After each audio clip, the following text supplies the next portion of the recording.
السلام علیکم ورحمۃ اللہ وبرکاتہ۔ الحمد للہ رب العالمین والصلاة والسلام علی اشرف الانبیاء والمرسلین محمد وعلی آلہ وصحبہ اجمعین وبعد۔ قال اللہ تعالی فی القرآن المجید والفرقان الحمید، اعوذ باللہ من الشیطان الرجیم، بسم اللہ الرحمن الرحیم۔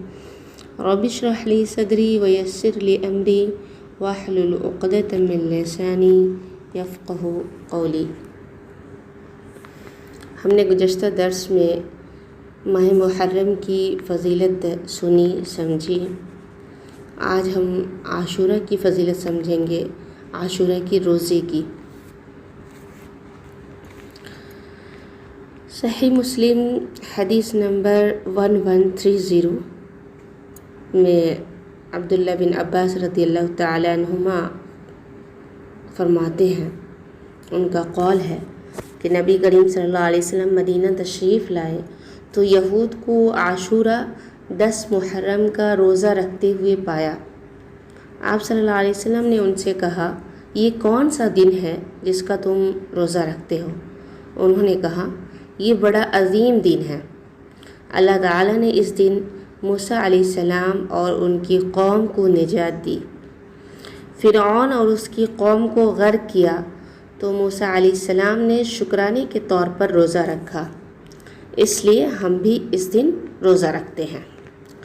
تو رسول صلی اللہ علیہ وسلم نے فرمایا، فَنَحْنُ أَحَقُّ وَأَوْلَى بِمُوسَىٰ مِنْكُمْ، کہ ہم تم سے زیادہ حق رکھتے ہیں اور موسیٰ علیہ السلام کے زیادہ قریب ہیں۔ لہٰذا رسول صلی اللہ علیہ وسلم نے اس دن روزہ رکھا اور روزہ رکھنے کا حکم دیا۔ صحیح مسلم 1162 ابو قتادہ انصاری رضی اللہ عنہ کی روایت میں ہے کہ رسول صلی اللہ علیہ وسلم سے یوم عاشورہ کے روزے کی فضیلت کے بارے میں پوچھا گیا تو آپ صلی اللہ علیہ وسلم نے فرمایا، یکفر السنۃ الماضیہ، پچھلے 1 سال کے گناہوں کو مٹا دیتا ہے۔ تو ایک تو اہمیت یہ ہے کہ اس دن فرعون سے نجات ملی موسیٰ علیہ السلام کو، اور دوسری اس کی بہت بڑی فضیلت ہے کہ یہ گزشتہ سال کے گناہوں کا کفارہ ہے۔ اب سوال یہ ہے کہ کس دن روزہ رکھا جائے؟ ماہ محرم عاشورہ کے یعنی 10 عاشورہ کا روزہ کس دن رکھا جائے؟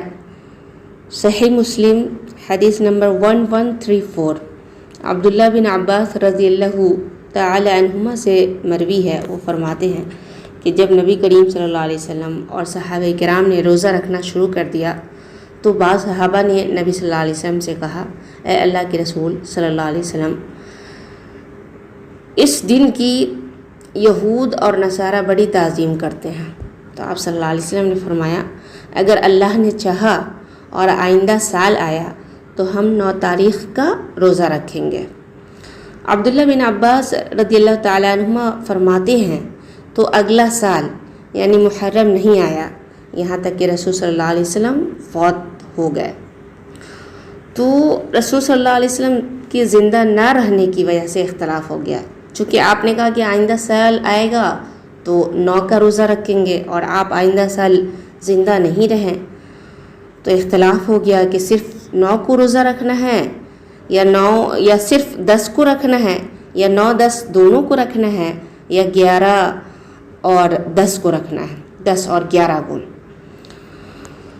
تو اس حدیث کے جو راوی ہیں یعنی عبداللہ بن عباس رضی اللہ تعالیٰ عنہما، جنہوں نے کہا کہ نبی صلی اللہ علیہ وسلم نے کہا کہ اگلے سال رہا تو میں 9 کا روزہ رکھوں گا، وہ کہتے ہیں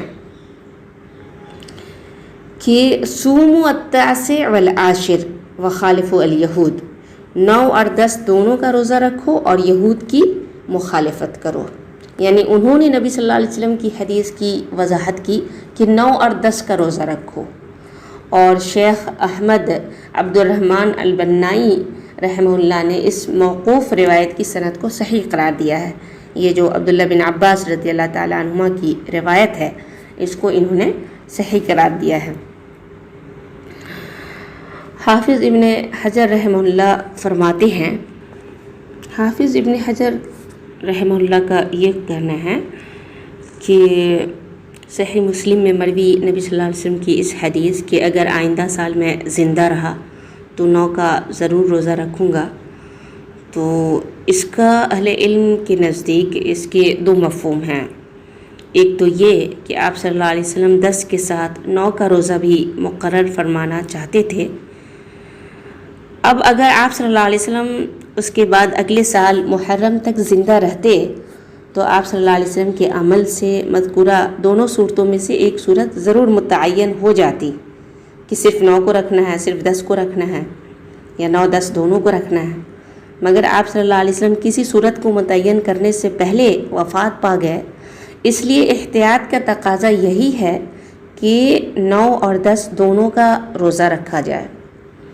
جہاں تک 10 اور 11 والی روایت ہے تو وہ ضعیف ہے، لیکن بعض علماء نے کہا ہے کہ اگر 9 اور 10 کو نہیں رکھ پاتے ہیں، کسی وجہ سے 9 کا روزہ نہیں رکھ پاتے ہیں، اور چونکہ مقصود کیا ہے، یہودیوں کی مخالفت ہے، تو 10 اور 11 کو رکھنا بھی جائز قرار دیا ہے۔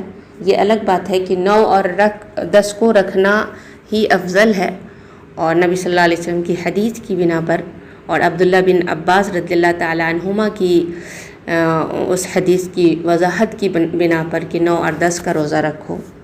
اللہ تعالی ہم کو دین کی سمجھ دے اور دین پر زیادہ سے زیادہ عمل کرنے کی توفیق دے۔